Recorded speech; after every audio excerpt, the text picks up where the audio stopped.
In a previous video I made, it's been a little over a month ago, I showed how I hardwired this CT110 to get it running so I could work on it and write it and everything. But I really want to have a key for it, because when you go somewhere you want to be able to lock it up. So I took the lock out, and to take the lock out, all you do is unscrew this screw here. I used a pair of pliers. It's probably supposed to use a special tool. I did bung this up a little bit, but anyway, I took it out, and I noticed the back of it was broken. Apparently somebody else had been working on it or something. So I didn't want to spend the money on getting it rekeyed and have it not work. And I checked around on eBay, and I found you could buy a new switch with a key and everything for $15. It's brand new. But it came from Japan, it came from China, so I have to wait. It was going to take a long time.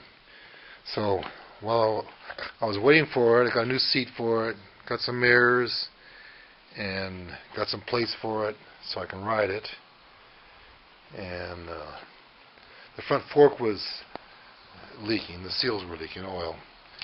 So I put new seals in it, and I made a video of that. It's out there on YouTube. And cleaned up the front wheel, and the new switch finally came in. And here it is. It's light. The switch seems to work okay. So I want to put it in. You put it in from the back here. And there's a hole back there, but the hole was slightly smaller than this. So I couldn't get it in. Plus, this wire is hooked onto the side, and it's supposed to be hooked on the back. So even if you got it in, you wouldn't be able to get it past this wire. So anyway, that's not going to work. So I'll send it back. Fortunately, eBay is good about refunds. They put a lot of pressure on their sellers to issue refunds. So, and even if that switch did work, I wouldn't be able to lock the forks. Wouldn't have the fork lock. And back here there's a helmet lock and a lock for the spare gas tank. So back to the thought of rekeying this one here.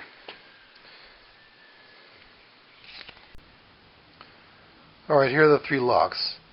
Now I'm hoping that they're all keyed alike. That would be really nice to be able to use one key for all three of them.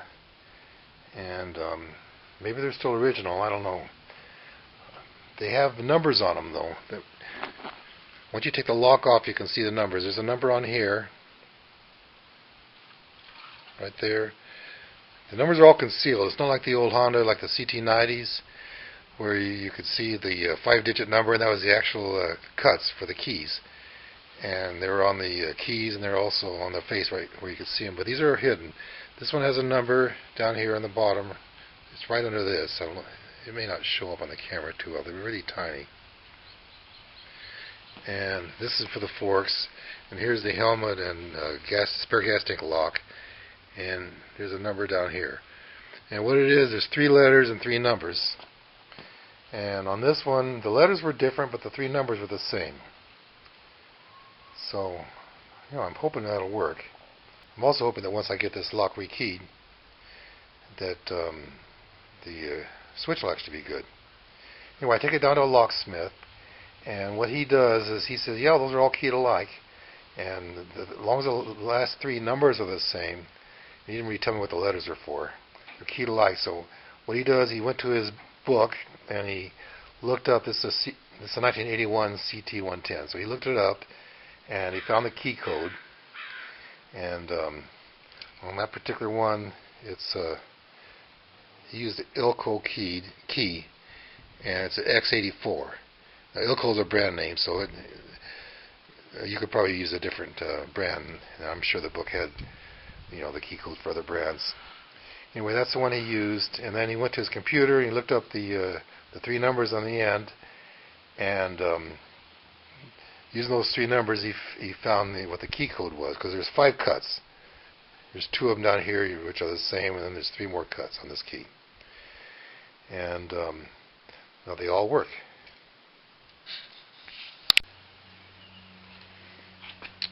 Alright, here's the ignition key. feels good.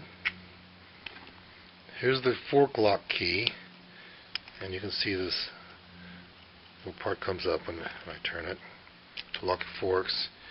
Here's the helmet lock and gas tank lock key.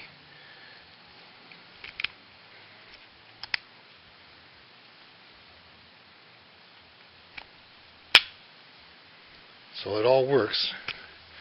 The only thing is, I don't know if this one works electrically, so I'll have to take it home and check it on the voltmeter. Alright, this ignition switch, it's really two pair of switches, and you probably saw it when on the previous video where I did the hot wiring. Okay, the red switch and the black switch are for the accessories. Okay, so let's hook them up and see if they work.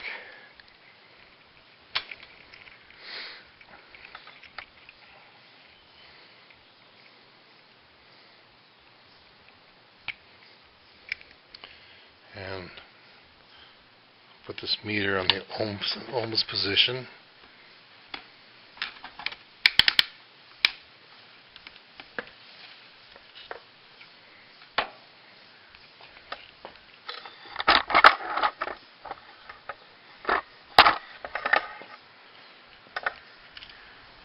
You can see when I turn the switch on, they're connected.